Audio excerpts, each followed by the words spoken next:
Hello everyone and welcome to my 90-day Fiance official update channel. I hope everyone is having a wonderful day. Before we begin, please hit the subscribe button and give this video a thumbs up. Rob's co-worker reveals startling information about him. Rob Warren, a recent addition to 90-Day Fiance, is making waves more for his background than for his ongoing tale. His criminal past turned heads and his mump photos went viral as well. Amidst all of this, further startling details regarding the celebrity's previous employment and lifestyle emerged. After deciding to spill the tea, one of Rob's co-workers posted some shocking admissions about him on social media. What had she disclosed? What position did he hold prior to joining the chain? What information did Rob's former co-worker make public? Rob Warren's current turbulent storyline with Selfie has been drawing more attention to him. However, it appears that the audience still doesn't know a great deal about him. Recently, one of his former co-workers took the courage to speak about how the cast member of 90-Day Fiance was at his previous employment and revealed some startling things. Rob's purported co-worker's confession was recently screenshotted by some users from a Reddit thread that has since been removed. She allegedly collaborated with him in a tiny dispensary for 2 years. She disclosed that Rob Warren lived in an apartment without a bathroom since 2017 and that the mom of the shop used to refer to him as Rob the Knob. According to the insider, Rob served as the general manager and would text unrelated females on Instagram while the other members of his staff went to work. The new member of 90-Day Fiance, according to her, used to hit on every girl that worked at the shop, including her, but when Warren would lean ridiculously close to her, a well-known colleague would criticize him.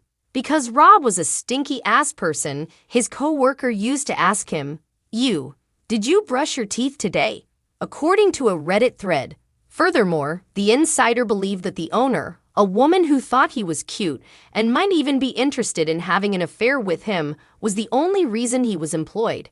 Even though she wasn't positive if Rob and the owner had a sexual encounter, she thought he might have had clout. Rob's co-worker claims that he is acting in his best behavior for the camera in the 90-Day Fiance. Rob and Sophie's love story is now featured on 90-Day Fiance. Because of this, the former's co-worker thinks that he is acting appropriately for the cameras and is also watching the show. He really is how he acts on the show, except he's acting his best for the cameras, the woman said. Therefore, use your imagination, she continued. Rob was also accused of consuming marijuana in his car by a co-worker. She remembered how he used to smoke so much that he would roll up his windows and stink. The insider went on to say that she once came dangerously close to passing out from the scent when she opened Warren's car doors. The reliable source also disclosed a few of Rob's strong points. She acknowledged that the man genuinely adores his dog. She said that Warren is unquestionably a good dog parent. His colleague also mentioned how often Rob used to talk about his cat. If it were Rob's child, he would take care of it. The prediction made at the thread's conclusion was that maybe the celebrity loves attention and himself more than he does his dog. The 90-Day Fiance Debbie Johnson is prepared to relocate permanently.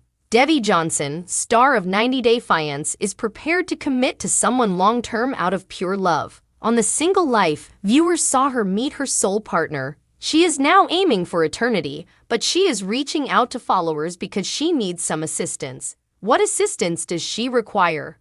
Go on for further information.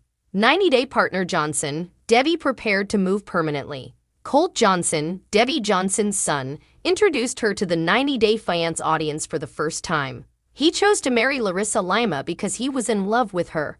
On the other hand, she was unaware of his existence in Las Vegas. He shared a large cat family with his mother Debbie in addition to living with her. Colt was raised by Debbie, who was also very protective of him. They had a tight relationship. She therefore had a great deal of conflict with Larissa. After a brief marriage, he began dating Jess, a Brazilian. Debbie, who was also unimpressed with her, thought Vanessa Guerra, their close friend, was better. Colt eventually went on The Single Life before his mother and cheated on Jess with Vanessa. Despite his dating attempts, he married Vanessa. When Debbie's chance came to try the program, she had difficulty up until she met Tony Starcevic, a Canadian. He was tattooed and had a long white beard. That was when she made up her mind to follow him to Canada. She had not yet made it official, but it appears that she is prepared to do so now. Debbie Johnson said on her Instagram that she's searching Vancouver for an immigration attorney, especially if they could be open to working for nothing. She claims to adore the place and is hoping to become a permanent resident. She thus requested that anyone who could assist message her. Naturally, her fans had a ton of amusing and practical advice. Something new. An incredible recommendation for Debo Johnson came from one of her followers. Deb, you have the ideal chance to be the 90-day fiancé. Simply get hitched. That would be beneficial, but TLC would also have a fantastic opportunity to feature her on 90-Day Fiance. The other way. This is when an American moves to live in their partner's nation, and occasionally they get married. Fans would surely want to see Debbie and Tony navigate this new chapter in their lives, as they already have a built-in audience. She can be sponsored by Tony as a common-law spouse, according to another. Another person echoed that, stating that if she had been in Canada for a year, she did not require legal representation. I hope everything works out, but would you wish to see Debbie return to TV? The 90-Day Fiance jealous of Jasmine Pineda's bachelor party. Star of 90-Day Fiance Jasmine Pineda freely admits that she is jealous of her fiancé Gino Palazzolo's bachelor celebration. She was prepared to return to Panama and leave America last week. She is angry now, but for quite a different cause. What had transpired to make her feel queasy? Go on for further information. 90-Day partner jealous of Jasmine Pineda's bachelor party. In the final 90-Day Fiance episode, Jasmine Pineda got to know Gino Palazzolo's family.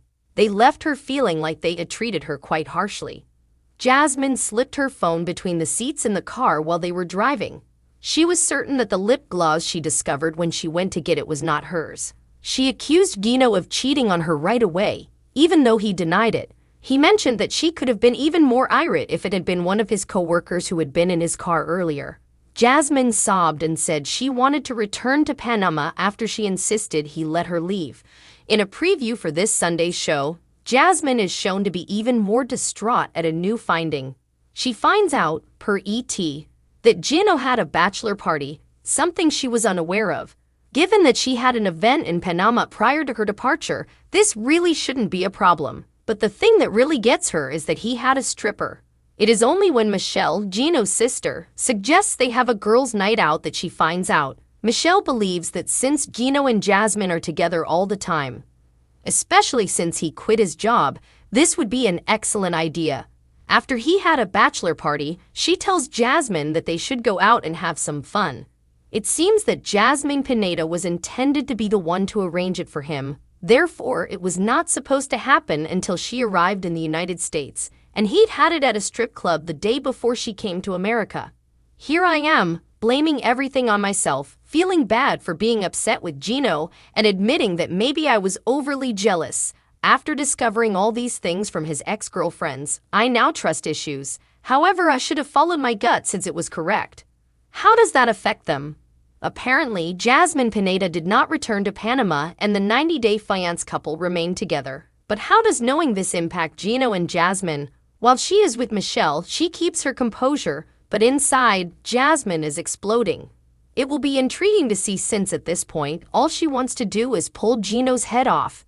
After receiving $2,000 from her ex-partner Dane for her booty implants, do you believe Jasmine has a case?